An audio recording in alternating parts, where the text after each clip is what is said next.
வணக்கம். Welcome to Yoga Tantras. மனிதனோட மகிழ்ச்சிக்காக எத்தனை திருவிழாக்கள், எத்தனை பண்டிகைகள், எத்தனை விதமான கொண்டாட்டங்கள் கொண்டாடிட்டு இருக்கோம் இல்லைங்களா?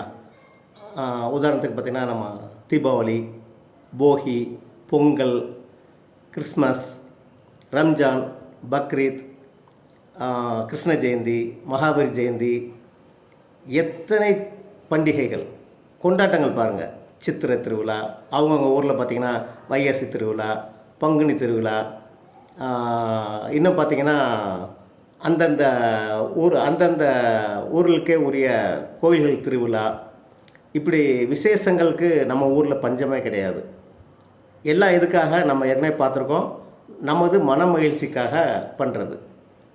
இவ்வளவு திருவிழாக்கள் வந்தும், இவ்வளோ பண்டிகைகள் கொண்டாடியும், ஈவன் பாருங்கள் நம்ம பிறந்தநாள் பாருங்களேன், முதல் பிறந்தநாள், ஃபஸ்ட்டு பர்த்டே செலிப்ரேட் பண்ணுறோம் இன்றைக்கி. 60வது பிறந்தநாள், 80வது பிறந்தநாள், இப்படி பிறந்த நாளையும் நம்ம கொண்டாடுறோம்.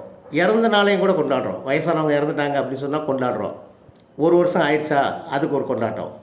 அப்போ நாம் எல்லாத்தையுமே செலிப்ரேட் பண்ணுறோம். நாம் அவ்வளோ செலிப்ரேட் பண்ணுறோம். செலிப்ரேஷன் டே முடிஞ்சதும் அடுத்த நாளே பார்த்திங்கன்னா அந்த வைப்பு நம்மகிட்டேருந்து போயிடுது. அந்த ஒரு புத்துணர்ச்சி நம்மகிட்டேருந்து போயிடுது.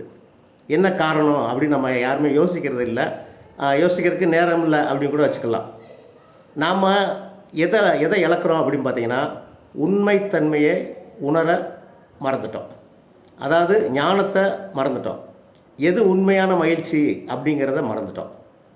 அப்போ கொண்டாட்டம் மட்டுமே மகிழ்ச்சி கிடையாது. மகிழ்ச்சி அப்படிங்கிறது ஒரு பெர்மனன்ட் சொல்யூஷனாக இருக்கணும்.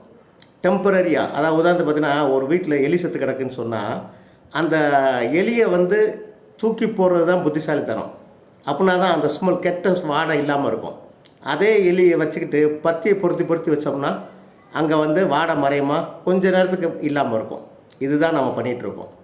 அப்போ நாம் பண்ண வேண்டியது ஞானத்தை உணரணும். நம்மளை நாம் உணரணும். அதுதான் உண்மையான மகிழ்ச்சி, கொண்டாட்டம். அப்போ நம்ம வீடுகளை ஞானத்தினால், ஞான ஒளியை கொண்டு நிரப்புவோம்.